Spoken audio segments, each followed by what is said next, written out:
Aqui é a professora Paola, da ESO Educacional, e nós estamos aqui no curso de Direito Eleitoral. Bom, a gente já viu vários assuntos, né, várias demandas aqui da matéria. Eu acredito que vocês estejam fazendo bom proveito do conteúdo, assim eu espero. Para mim é muito, né, gratificante estar dando essa aula aqui para vocês. Desde já vocês sabem, eu estou sempre à disposição para o que vocês precisarem. Meu contato está sempre ao final dos slides, né?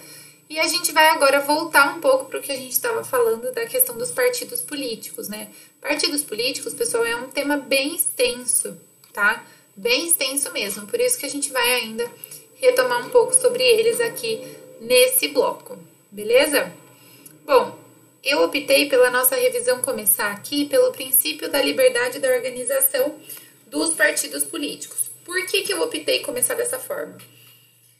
Como a gente está, né, analisando a lei dos partidos políticos e, em razão disso, é uma lei e várias situações a gente tem que acabar lendo a lei seca mesmo, como eu falei em outros blocos, não condiz, às vezes, fazer a revisão que a gente faz com costume aqui nessas aulas, né?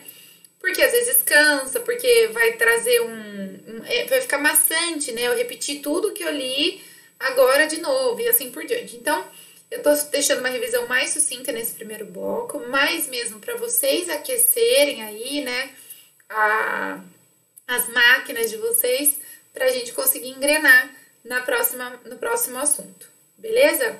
Bom, então, dentre os assuntos, né, que a gente viu na outra aula e nada que fique maçante agora, a gente viu sobre o princípio da liberdade de organização dos partidos políticos, tá? O que está previsto no artigo 17 da Constituição. No artigo 17 da Constituição, no parágrafo 1º, ele diz o seguinte: é assegurada aos partidos políticos, né, a autonomia, vou pegar aqui, pronto, a autonomia para definir sua estrutura interna e estabelecer regras sobre a escolha, formação e duração de seus órgãos, permanentes e provisórios, e sobre sua organização e funcionamento, e para adotar os critérios de escolha e o regime de suas coligações nas eleições majoritárias, vedada a celebração nas eleições proporcionais, sem obrigatoriedade de vinculação entre as candidaturas em âmbito nacional, estadual, distrital ou municipal, devendo seus estatutos e estabelecer normas de disciplina e fidelidade partidária, beleza? Bom, então esse era um dos pontos importantes aqui da gente trabalhar. Vamos lá. A gente viu, pessoal, que o partido político ele tem que respeitar 4 pontos, 4 alicerces fundamentais. Quais são eles? Soberania nacional, regime democrático, pluripartidarismo e direitos fundamentais da pessoa humana. Eles também têm que observar o caráter nacional, a proibição de recursos e subordinação estrangeira, a prestação de contas e o funcionamento parlamentar. Beleza? Além disso, é vedada a utilização pelos partidos políticos de organização paramilitar, né? E isso significa adotar organização militar ou paramilitar, ministrar instrução militar ou paramilitar, adotar uniforme para os seus membros. Todos esses pontos são vedados aos partidos políticos, tá? E aí, falando, né, de criação e registro dos partidos políticos, a gente tem o parágrafo 2º que diz que os partidos políticos, após adquirirem personalidade jurídica na forma da lei civil, registrarão seus estatutos no Tribunal Superior Eleitoral. Pessoal, o que quer dizer com isso? Respeitar a ordem, né, que eu coloquei em maiúsculo aqui. É justamente isso. Para o partido político registrar o seu estatuto no TSE, antes ele tem que adquirir personalidade jurídica. Beleza? E aí, pessoal, eu trouxe alguns pontos aqui e eu vou repeti-los. As referências estão aqui, né, do professor Ricardo Torques, mas tem referência também no final dos slides, enfim, tá? Olha só. Número 1, né? A assinatura do cidadão em apoio à criação do partido político não constitui ato de filiação ao partido político. Assim, o cidadão que assina a lista não está afiliado ao partido em formação. 2. Embora o analfabeto seja absolutamente inelegível, o entendimento majoritário é no sentido de que ele poderá participar da lista de apoiamento mínimo, desde que esteja listado, lembre-se, né, o alistamento é facultativo. 3. Não se admite o encaminhamento de ficha de apoiamento de eleitores pela internet, tendo em vista a exigência contida no artigo 9º, parágrafo 1º da Lei 9.096, de 95. 4. Não é possível a utilização de cédula de identidade no lugar do título eleitoral. 5. Partido político em processo de registro na Justiça Eleitoral tem direito de obter lista de eleitores com os respectivos números do título e zona eleitoral. 6. Não é possível que eleitores com cadastro em situação irregular assinem lista de apoio para a criação de partido. Beleza? E aí, pessoal, eu trouxe essa decisão aqui do STF, que está no informativo 968, eu já li, eu sei, mas a gente vai dar uma revisadinha aqui nela também, tá? Olha só, ela diz que são constitucionais as modificações realizadas pela Lei 13.107 de 2015, nos artigos 7 e 29 da Lei dos Partidos Políticos. A Constituição Federal garante a liberdade para a criação, fusão, incorporação e extinção de partidos políticos, a eles assegurando a autonomia. Ocorre que não há liberdade absoluta, também não se tem autonomia sem limitação. Logo, é possível que sejam estabelecidos requisitos e condições para a criação, fusão e incorporação de partidos políticos. As normas legais impugnadas não afetam, reduzem ou condicionam a autonomia partidária, porque o espaço de atuação livre dos partidos políticos deve estar de acordo com as normas jurídicas que estabelecem condições pelas quais se pode dar a criação ou recriação por fusão ou incorporação de partidos sem intervir no seu funcionamento interno. Isso está constante, como eu falei, no informativo 968 do STF, beleza? Aí, pessoal, a gente viu, né, quem tem direito aos recursos do fundo partidário. Isso tudo com relação, claro, aos partidos políticos, tá? Olha só, o parágrafo 3º diz: somente terão direito a recursos do fundo partidário o acesso gratuito ao rádio e à televisão, na forma da lei, os partidos políticos que alternativamente, número 1, obtiverem, nas eleições para a Câmara dos Deputados, no mínimo 3% dos votos válidos, distribuídos em pelo menos 1/3 das unidades da federação, com o mínimo de 2% dos votos válidos em cada uma delas. Ou 2, tiverem elegido pelo menos 15 deputados federais, distribuídos em pelo menos 1/3 das unidades da federação. Então, para ter direito a recurso do fundo partidário e acesso gratuito ao rádio e à televisão na forma da lei, tem que cumprir de forma alternativa, né? Ou o inciso 1º que a gente leu, ou o inciso 2º, tá? Aí a gente entra na questão de federações de partidos políticos, né? O que são as federações de partidos políticos? A gente já leu esse artigo, mas eu quero falar aqui com vocês, tá bom? Federações de partidos políticos, pessoal, é um ponto muito interessante aqui da gente estudar. Por quê? Federação de partidos políticos é aquilo que permite que 2 ou mais partidos atuem de forma unificada durante as eleições na legislatura consequente, devendo permanecer com essa união por no mínimo 4 anos, tá? E aí vem o artigo 11A, olha só. Ele diz que 2 ou mais partidos políticos poderão reunir-se em federação, a qual, após sua constituição e respectivo registro perante o Tribunal Superior Eleitoral, atuará como se fosse uma única agremiação partidária. Parágrafo 1º diz que aplicam-se à federação de partidos todas as normas que regem o funcionamento parlamentar e a fidelidade partidária. Parágrafo 2º diz que assegura-se a preservação da identidade e da autonomia dos partidos integrantes de federação.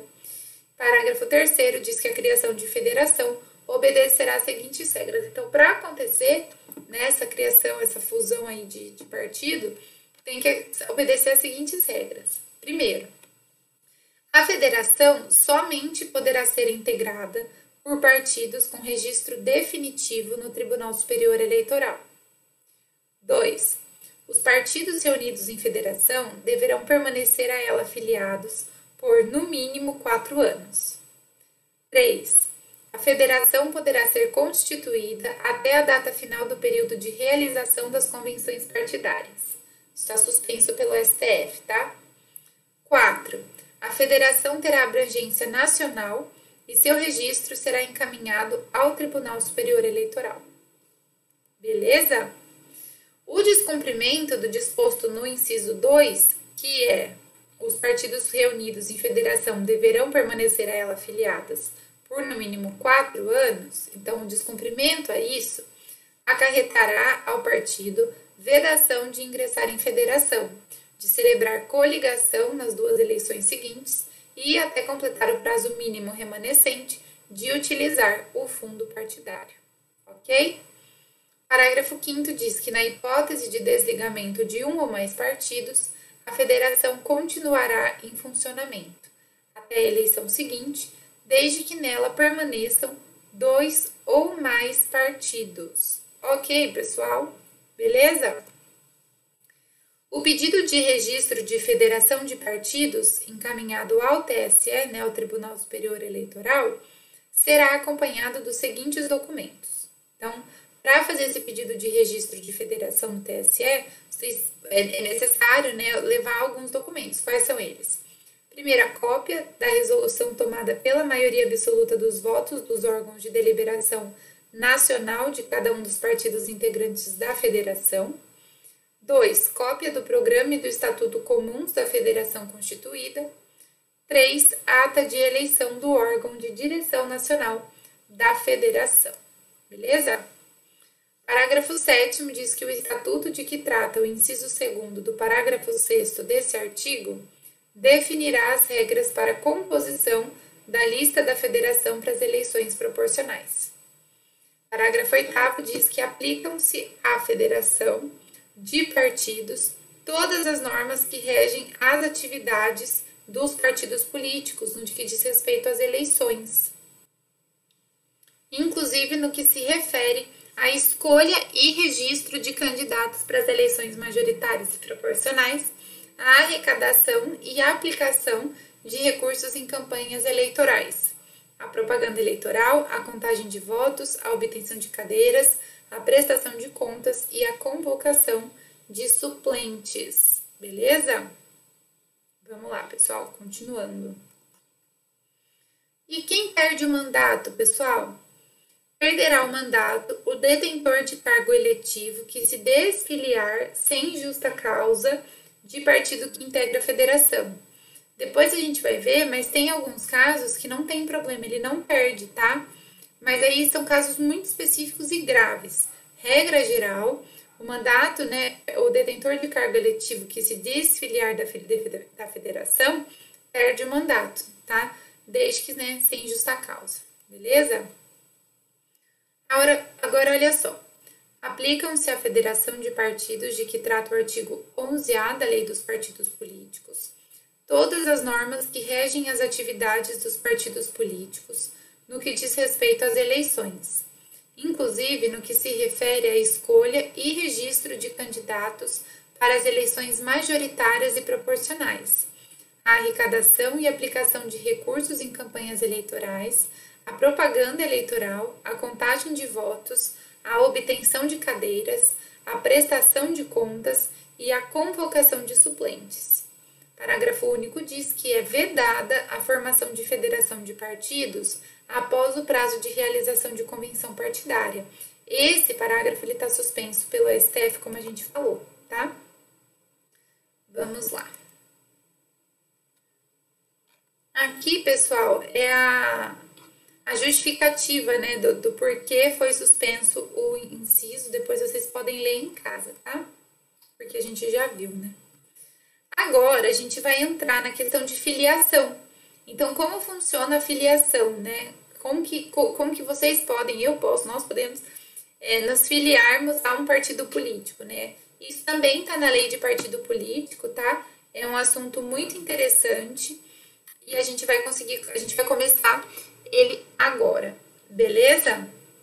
Vamos lá, então. Só pode filiar-se a partido político, pessoal, o eleitor que estiver no pleno gozo de seus direitos políticos, tá? Considera-se deferida para todos os efeitos a filiação partidária com o atendimento das regras estatutárias do partido, beleza? Deferida a filiação do eleitor, será entregue comprovante ao interessado no modelo adotado pelo partido. Então, olha só, vamos por partes, né? Primeiro, a gente tem que considerar que só pode se filiar, né? Filiar-se a um partido, a pessoa que tiver em pleno gozo dos seus direitos políticos, tá? Então, tem que estar tudo certo, quitação eleitoral, enfim. Depois, só vai ser considerada deferida a filiação partidária quando atender às regras estatutárias daquele partido, beleza? Deferida a filiação, aí o eleitor, né, a pessoa recebe um comprovante, tá? No modelo que o partido criar, enfim. Tem a vedação, pessoal, de uma atividade político-partidária para alguns. Então, a filiação que a gente fala agora, né, ela é para o geral, mas ela não é aplicada para alguns casos. Por exemplo, os militares, e isso vocês encontram a base legal no artigo 142, parágrafo 3º, inciso 5º da Constituição Federal. Membros do Ministério Público, artigo 128, parágrafo 5º, inciso 2º da Constituição Federal. Magistrados, artigo 95, parágrafo único, inciso 3 da Constituição Federal. Membros do Tribunal de Contas da União, artigo 73, parágrafos 3 e 4 da Constituição Federal. Membros da Defensoria Pública, artigos 46, inciso 5º, 91, inciso 5º e 130, inciso 5º da Lei Complementar 80 de 94. E o servidor da Justiça Eleitoral, conforme artigo 366 do Código Eleitoral de 65. Então, todos esses 6 casos que eu li aqui para vocês são casos em que é vedada, né, a atividade político-partidária para essas pessoas. Tranquilo? Vamos lá. Essa citação aqui, olha só. O artigo 18 estabelecia o tempo de filiação partidária, mas ele foi recentemente revogado pela Lei 13.165, tá? Que teve uma reforma, né, na legislação eleitoral. Então, em razão disso, o tempo de filiação partidária agora, pessoal, ele foi reduzido de 1 ano para 6 meses, beleza? Com a lei nova, né, essas alterações, então, significa dizer que o tempo mínimo de domicílio eleitoral, consequentemente, também foi reduzido para 6 meses, tá? Essa é uma informação importante, principalmente porque trata, né, de uma modificação legislativa recente. Em caso, pessoal, de coexistência de filiações partidárias, prevalece a mais recente, né? Cancelando-se as demais. Então, nesse caso, é diferente do que a gente viu em blocos anteriores. A gente está falando de filiação. Se tem 2 tipos de filiação, prevalecerá aquela mais recente, beleza? E as outras serão canceladas. Quando a gente fala de cadastro de filiados, o que a gente tem em mente? Olha só, o cadastro de filiados, que será administrado pela Justiça Eleitoral, é divulgado aos partidos políticos para consulta nos termos do parágrafo 3º do artigo 19. O artigo 21, né, da lei da LPP, a LPP, pessoal, só para vocês entenderem, eu vou pegar o artigo aqui para a gente ver, só um minutinho. Eu vou pegar aqui para a gente dar uma olhada, porque vale a pena, tá? Artigo 21 da LPP. LPP é a Lei Orgânica dos Partidos Políticos, tá? Olha aqui, o artigo 21. Para desligar-se do partido, o filiado faz comunicação escrita ao órgão de direção municipal e também ao juiz eleitoral da zona em que for inscrito, tá? É isso que diz o artigo 21. Então, olha só. Voltando. O artigo 21, que trata do dever imposto do cidadão caso ele pretenda se desfiliar do partido político. Desse modo, deverá o desfiliado comunicar o órgão eleitoral de direção municipal respectivo e 2, o juiz eleitoral da zona onde estiver inscrito, tá? Após a comunicação, o vínculo extingue-se no prazo de 2 dias, beleza? Continuando então, pessoal. Peraí, deu uma travada aqui. Continuando então, pessoal. Ó, só um ponto a gente já viu e isso é diferente, né? Não, bom, esse ponto a gente já viu. Havendo coexistência de filiações partidárias, prevalecerá a mais recente, né? Devendo a Justiça Eleitoral determinar o cancelamento das demais. Beleza.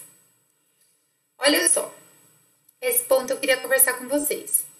As inelegibilidades relativas constituem restrições à elegibilidade para certos pleitos eleitorais e determinados mandatos, em razão de situações especiais existentes no momento da eleição e com relação ao cidadão. A gente viu, né, isso, mas aí eu quis trazer essa reflexão aqui porque a gente está falando de pontos muito parecidos, tá?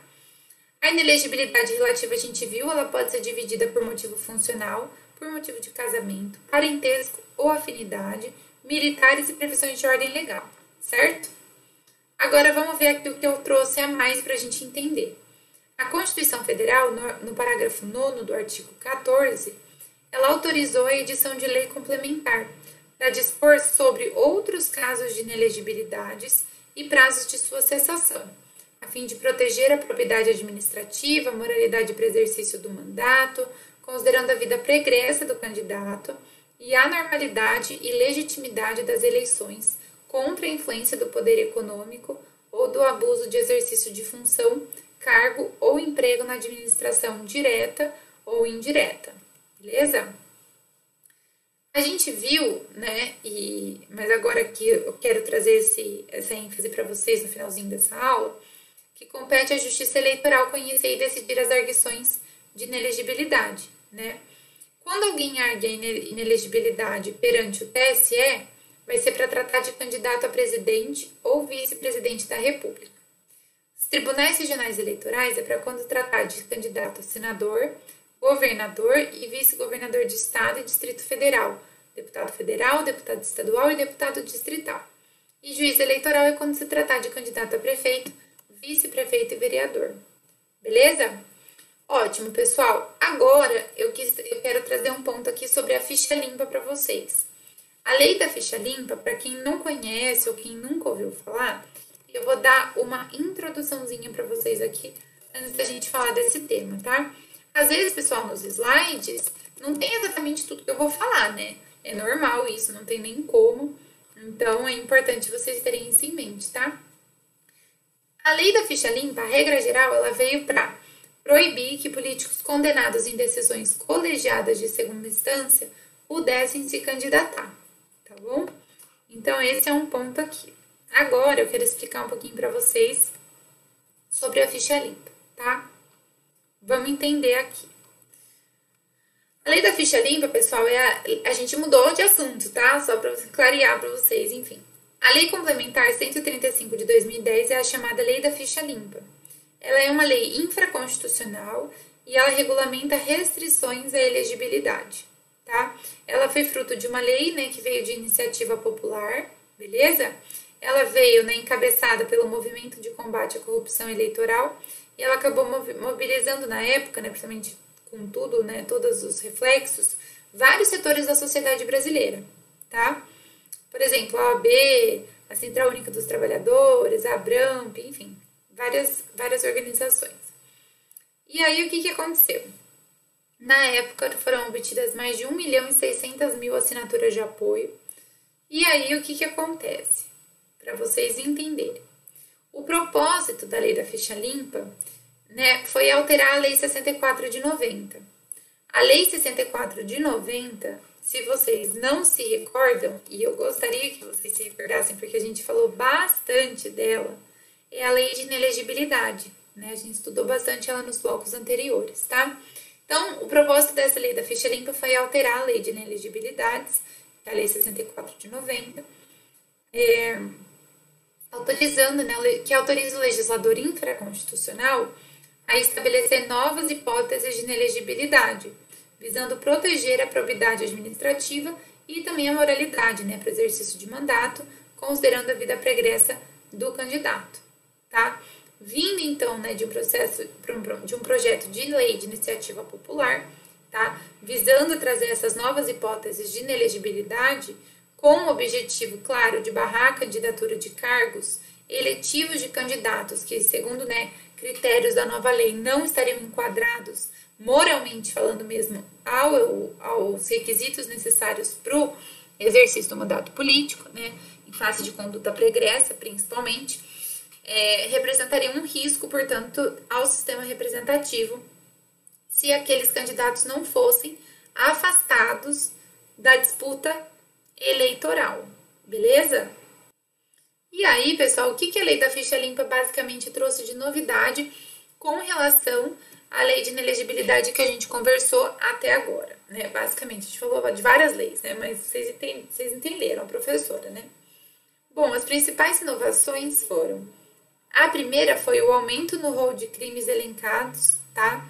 Que não permitem a elegibilidade.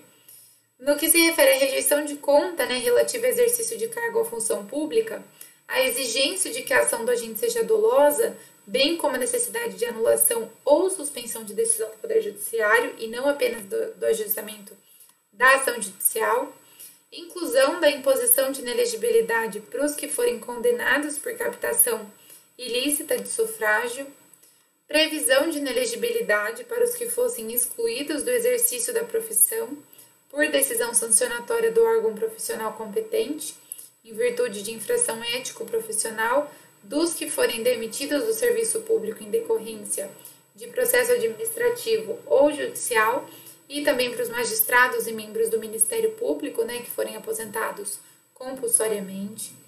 Trouxe também a aplicação de inelegibilidade aos condenados por terem simulado a cessação do vínculo conjugal ou da união estável para evitar a inelegibilidade em razão de parentesco.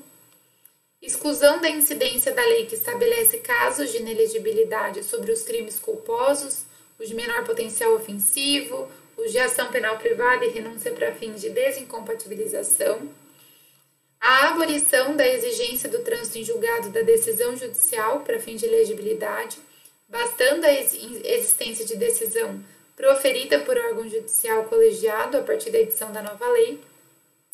Estabelecimento da prioridade na tramitação dos processos que versarem sobre desvio ou sobre abuso de poder econômico ou poder de autoridade, sendo vedada a alegação de acúmulo de serviço. A possibilidade de suspensão cautelar da inelegibilidade por decisão emanada do órgão colegiado competente. Aumento do prazo das inelegibilidades para 8 anos, tá? Então, esses foram os principais pontos, né? O que eu acho importante a gente conversar é que, ainda que a questão já tinha sido discutida e definitivamente apreciada pelo STF, né, que inclinou pela constitucionalidade da lei da ficha limpa e tudo mais, ainda tem na ordem jurídica muita controvérsia, tá? E a gente aqui nesse curso, se especializando em direito eleitoral, a gente tem que ter isso em mente, tá? Tem uma corrente doutrinária que se apoia no princípio da presunção da inocência, que fala que essa lei da ficha limpa é inconstitucional. O argumento é dizer que a lei considera que a inelegibilidade, pessoal, ela assume um caráter sancionatório, né? E que a ausência de previsão do trânsito em julgado da decisão, por consequência, constitui uma violação aos direitos fundamentais. Mas tem outra corrente doutrinária que defende a constitucionalidade, né, do novo diploma legal, que foi esse da lei da ficha limpa, e dizem, né, que a lei visa impedir o acesso a cargos políticos de candidatos detentores de ficha suja, né, entre aspas, mas ainda não condenados definitivamente, né? E que, se fosse o caso dela ser inconstitucional, seria uma ênfase em impunidade, né? Em razão da demora no julgamento definitivo do processo e a aplicação do princípio da presunção da inocência deve ser restringida à seara penal, e os valores tutelados para os princípios da moralidade e probidade administrativa seriam mais amplos do que a garantia da presunção da inocência, vez que resguardam toda a coletividade e, por esse motivo, teriam maior relevância no caso, né? Então, apesar, né, de ser considerada a importância de garantir a presunção de inocência, a ideia é que tem que ser flexibilizada considerando a situação do caso concreto, né? E nesse caso, nessa linha foi o STF também, tá bom? Até porque, se nem no direito penal, né, a presunção de inocência é absoluta, imaginem então vocês aqui na parte do direito eleitoral, beleza? Exemplo do direito penal, só para fundamentar o que eu falei, é a legitimidade de prisão provisória, beleza? Então, é um ponto aqui que a gente tem que trabalhar, que a gente tem que entender, né, que pode ser diferente, enfim, tá bom? Agora, vamos voltar aqui, né, pessoal, para o conteúdo dos slides. Bom, a gente vai ver na próxima aula os requisitos gerais para a incidência da ficha limpa, tá? Depois a gente já vai entendendo mais alguns pontos de elegibilidade, enfim, algumas, olha, características aqui, tá? Desde já, eu me coloco à disposição para o que vocês precisarem. E precisando, pessoal, não hesitem, tá, em entrar em contato comigo, enfim, meu contato tá aqui na tela. Podem me chamar, podem perguntar, tirar dúvida, beleza? Não hesitem mesmo. Espero que vocês estejam fazendo bom proveito das aulas. Eu tô gostando muito dessas aulas de eleitoral, eu acho que a gente cria um ramo, né, de conhecimento muito específico e muito aprofundado, principalmente de uma matéria que é eleitoral, que não é todo mundo que teve na faculdade, enfim. Tem uma série de possibilidades. Espero que vocês estejam gostando. Vejo vocês no próximo bloco. Até lá, pessoal. Tchau, tchau.